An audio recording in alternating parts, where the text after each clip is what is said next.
Arjentiinaa Roozaaroo Saantaafeen bakka ogeessi kubbaa miillaa ajaa'ibaa kun itti dhalatedha.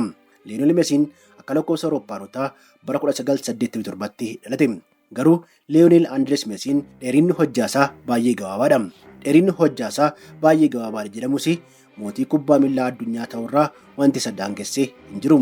Yeroo xiqqishuu daa'imummaa isaa irraa eegalee jaalalaa fi fedhiin addaa kubbaa miillaaf akka qabu yeroo umriin isaa waggaa 7 qofaat turetti garee kubbaa miillaa dargaggootaa New Old Boys taphachuu jalqabe.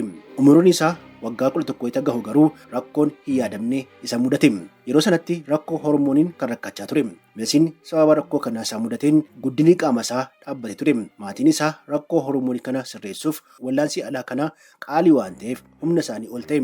Gareen guddatootaa inni waliin taphachaa tures kaffaltii kana isaaf kaffaluu fi eeyyamamaa hin turre. Yeroo sanatti filannoon Meesii qabu ture haala kamiinuu darbee garee guddaa tokkotti makamee akka isa yaalu gochuu ture.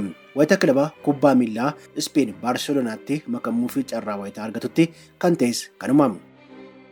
Seenaa guutuu kana Mashuwaalakiyaa Tiyuub Afaan Oromoo irraa ni argattu.